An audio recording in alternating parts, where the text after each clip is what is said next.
नमस्कार साथियों, मैं विनोद कुमार शर्मा वीके क्लासेज में आपका हार्दिक स्वागत करता हूं।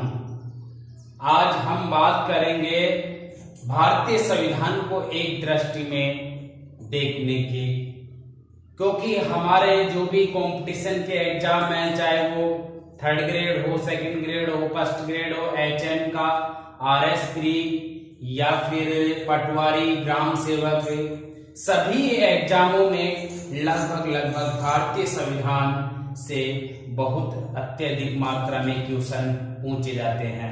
तो हम बात करेंगे जो करंट से रिलेटेड क्वेश्चन है भारतीय संविधान के संशोधन।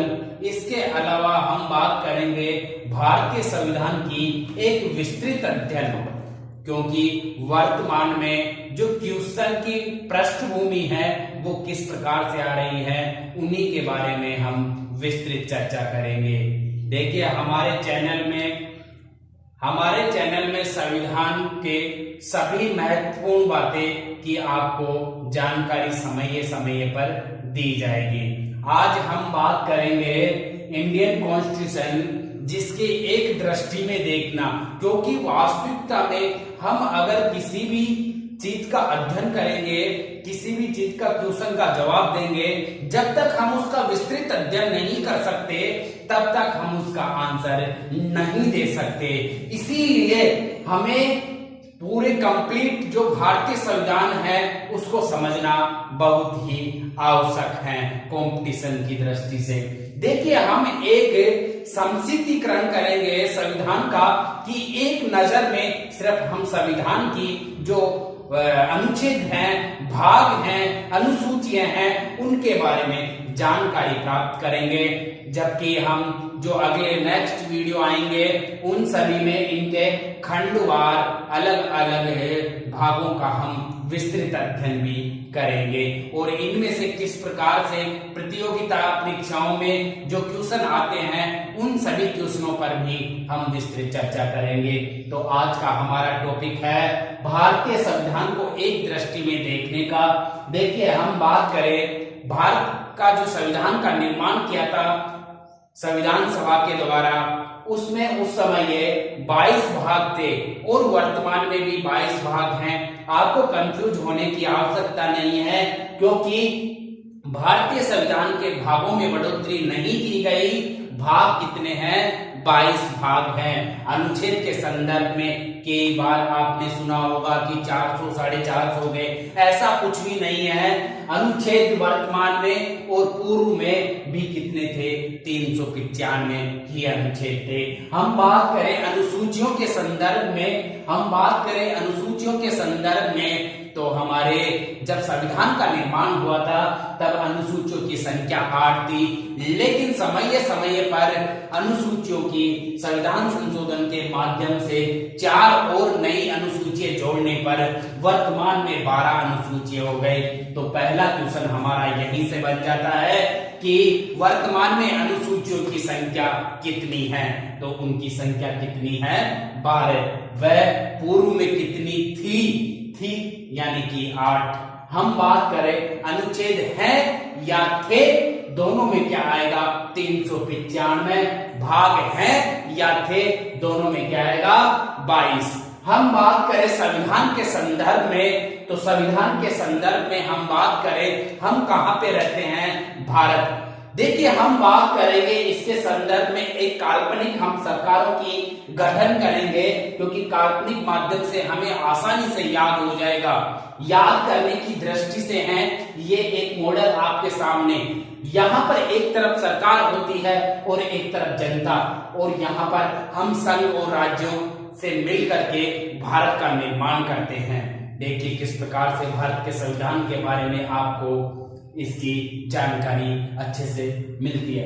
देखिए, हम बात करें संविधान के संदर्भ में, तो संघ और राज्य क्षेत्र, क्योंकि यहाँ पर 28 राज्य, वर्तमान में 28, जो कि जम्मू कश्मीर जो यूटी बना दिया गया, लद्दाख व जम्मू कश्मीर को यूटी यानी कि केंद्र शासित प्रदेश उसे बना दिया गया। इसीलिए इनकी संख्याओं में बढ़ोतरी करके कितनी हो गई?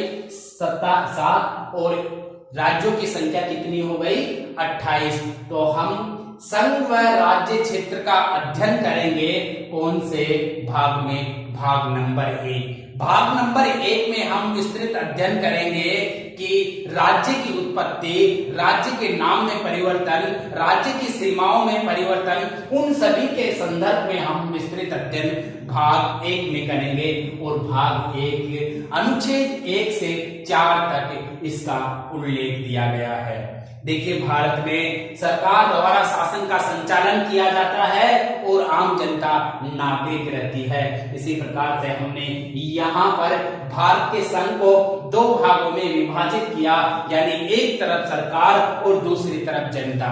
देखिए, जनता जिसको हम कह सकते हैं नागरिक, यानी कि हमारा जो सेकंड भाग है उसमें नागरिकता का उल्लेख है। देखिए, जो सेकंड भाग है उसमें किसका उल्लेख है? नागरिकता का उल्लेख है। अनुच्छेद 5 से 11, अनुच्छेद 5 से 11 किसका उल्लेख किया गया है? नागरिकता का उल्लेख किया गया है।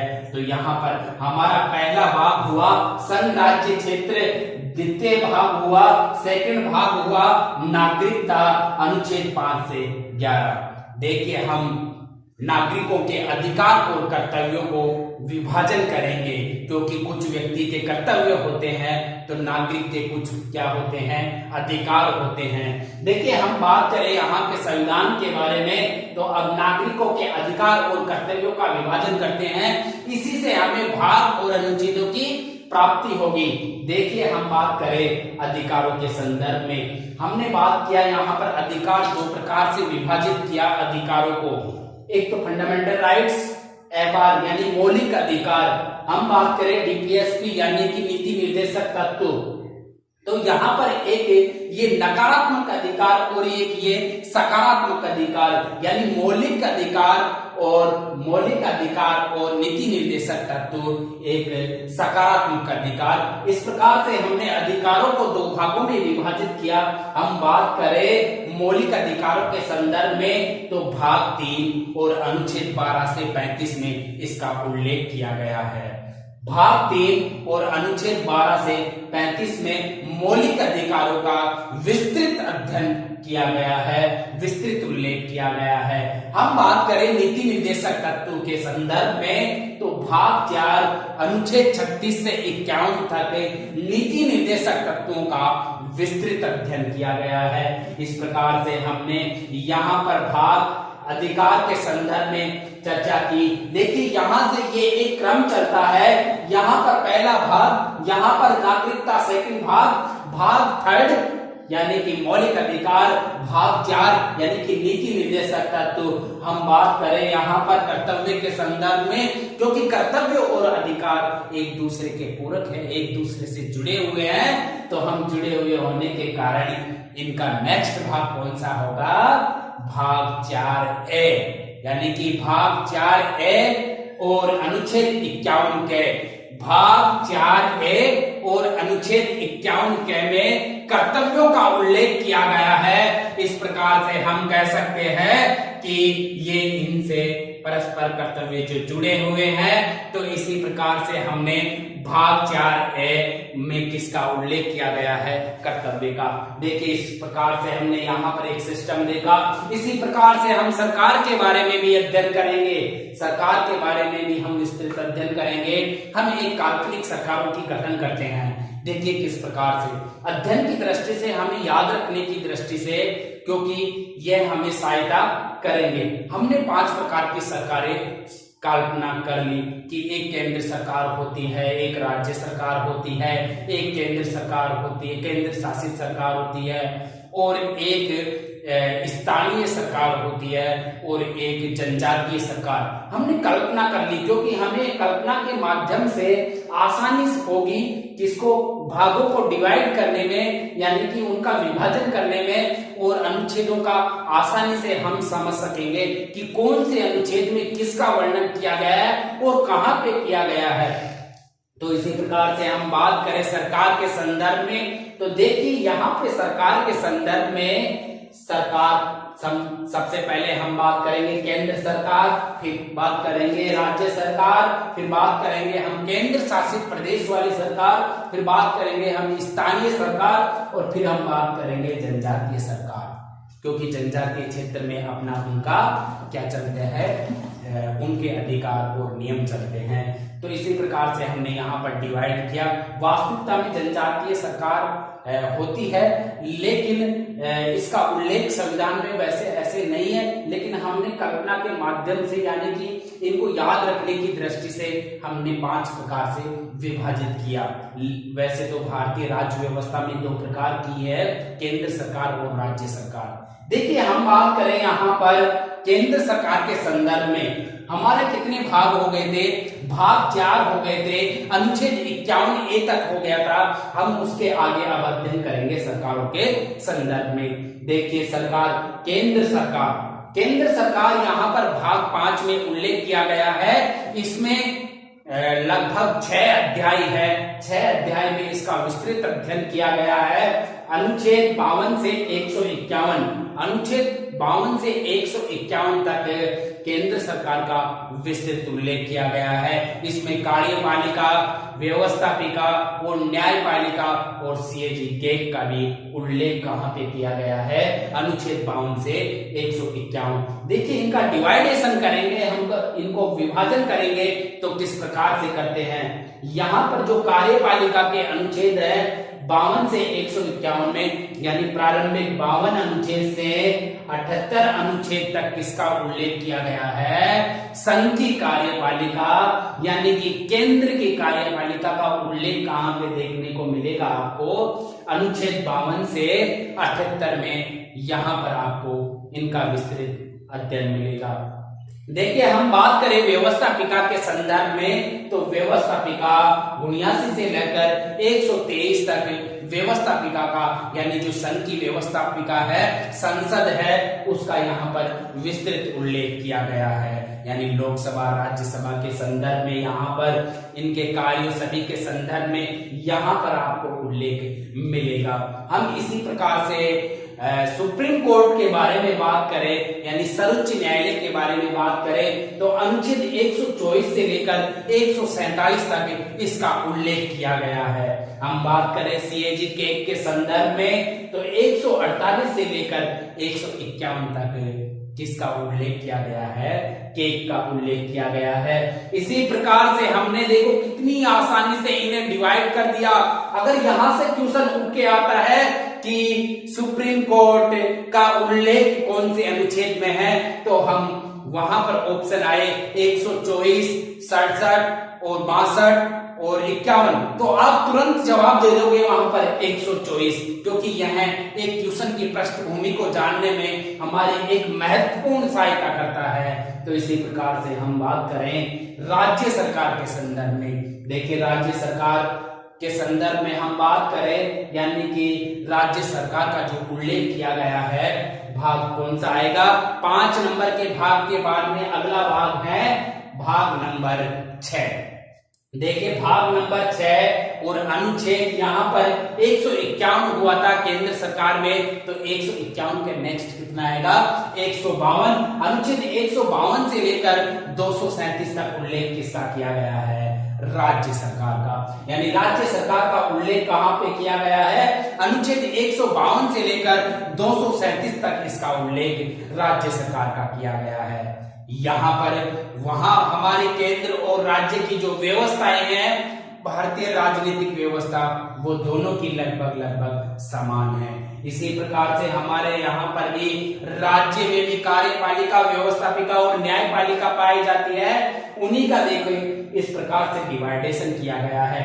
अनुच्छेद 152 से लेकर 167 तक, अनुच्छेद 152 से लेकर 167 तक कार्यपालिका यानी कि जो राज्य की कार्यपालिका है उसका उल्लेख किया गया है 152 से लेकर के 167 तक। देखिए इसी प्रकार हम बात करें व्यवस्थापिका के संदर्भ में, तो व्यवस्थापिका का यानी कि राज्य विधानमंडल का उल्लेख कहां पे किया गया है, अनुच्छेद 168 से लेकर 213 तक। अनुच्छेद 167 से 213 तक किसका उल्लेख किया गया है, यानी कि व्यवस्थापिका राज्य विधानमंडल का यहाँ पर उल्लेख किया गया है। हम बात करें हाई कोर्ट के संदर्भ में या अधीनस्थ कोर्ट जिला न्यायालय के संदर्भ में, उन सभी का उल्लेख कहाँ पे किया गया है? अनुच्छेद 214 से लेकर 237 तक। इस प्रकार से हमने भाग 6 के बारे में यहाँ पर एक हम भारतीय संविधान की दृष्टि देख सकते हैं, संविधान को एक दृष्टि में देख सकते हैं कि किसका कहाँ पर उल्लेख किया गया है। देखिए, हम भाग 6 के बाद में भाग 7 के संदर्भ में बात करें तो भाग 7 में एक ही अनुच्छेद आता है, वो अनुच्छेद है 238। देखिए 238। देखिए, तो हम बात कर रहे थे भाग नंबर 7। भाग नंबर 7 हम यहां तक अध्ययन कर चुके हैं। भाग 6 तक अनुच्छेद 152 से अनुच्छेद 237 तक राज्य सरकार का उल्लेख किया गया है। हम बात करें भाग 7 के संदर्भ में तो भाग 7 वर्तमान में नहीं है। इसमें एक ही अनुच्छेद का उल्लेख किया गया है और वो अनुच्छेद है 238, जिसे वर्तमान में हटा दिया गया है और निरस्त कर दिया गया है। तो इसी प्रकार से हम बात करें तो अनुच्छेद 238 समाप्त हो गया है, यानी कि भाग 7 अभी वर्तमान में खाली है, रिक्त है। देखिए, हम बात करें अगली सरकार के संदर्भ में, दो प्रकार की सरकारों का हमने वार्ता कर लिया। बात करें केंद्र सरकार के संदर्भ में, यानी केंद्र शासित प्रदेश के संदर्भ में, यूटी सरकार के संदर्भ में, तो उसका उल्लेख किया गया है। कौन सा नेक्स्ट भाग आएगा? भाग 7 के बाद में भाग 8। भाग 8 में अनुच्छेद 239 से लेकर 242 तक उल्लेख किसका किया गया है? केंद्र शासित प्रदेश की जो सरकार है, वहां की जो व्यवस्था है, वहां की जो राजनीतिक व्यवस्था है, उसका उल्लेख कहां पे किया गया है? भाग 8 और अनुच्छेद 239 से 242 तक उल्लेख किया गया है। देखिए, इसी प्रकार से हम बात करें अगले अनुच्छेद के संदर्भ में, अगले भाग के संदर्भ में, अगली सरकार के संदर्भ में, तो वो है स्थानीय सरकार। स्थानीय सरकार यानी कि अगला भाग कौन सा आएगा? 8 के भाग में भाग नंबर 9। भाग नंबर 9 आएगा और अनुच्छेद 243। देखिए, भाग नंबर 9 को 3 भागों में डिवाइड किया गया है, 3 भागों में विभाजित किया गया है यहाँ पर, यानी कि जो भाग नंबर 9 जो कि अनुच्छेद 243 ए से ओ तक है, यानी कि अनुच्छेद 243 से ए से लेकर ओ तक पंचायती राज का उल्लेख किया गया है। किसका? स्थानीय जो स्वशासन है, पंचायती राज, उसका उल्लेख आपको अनुच्छेद 243 से ए से लेकर ओ तक उल्लेख मिलेगा, यानी भाग कौन सा होगा? 9। यहाँ पर भाग अगले बात करें भाग 9A के संदर्भ में, भाग 9A के संदर्भ में हम बात करें तो अनुच्छेद 243 पी से लेकर अनुच्छेद 243, क्योंकि ओ के बाद में क्या आएगा? पी आएगा। ओ के बाद में क्या आएगा? पी आएगा। 9 भाग के बाद में क्या आएगा? 9A भाग आएगा। ठीक है, तो 243 पी से लेकर जेड जी तक किसका उल्लेख किया गया है? स्थानीय जो शहरी स्वशासन है, स्थानीय जो शहरी स्वशासन है, उसका उल्लेख कहां पे किया गया है? भाग 9A में अनुच्छेद 243 पी से लेकर जेड जी तक इसका उल्लेख किया गया है। देखिए, हम बात करें भाग 9B के संदर्भ में, भाग 9B के संदर्भ में तो अनुच्छेद 243 से जेड एच से लेकर जेड टी तक उल्लेख किया गया है किसका? सहकारी संस्थाओं का। तो हमने यहाँ पर इनको आसानी से डिवाइड कर दिया। अब देखिए, यहाँ से क्वेश्चन आए कि पंचायती राज का उल्लेख कहां पे किया गया, और वहां पे ऑप्शन हो 243A, 243P, 243ZA, तो हम आसानी से वहां पर इनका विभाजन कर लेंगे और आसानी से हम जवाब दे सकें कि वहां पर 243A में पंचायती राज का अध्ययन उल्लेख किया गया है। तो देखिए, आसानी से हमने स्थानीय शासन यानी स्थानीय सरकार को विभाजन किया। देखिए इसी प्रकार से हम बात करें जो अगले हमने सरकार का निर्माण किया है जनजातीय, भाग नंबर 9 के बाद में कौन सा भाग आएगा?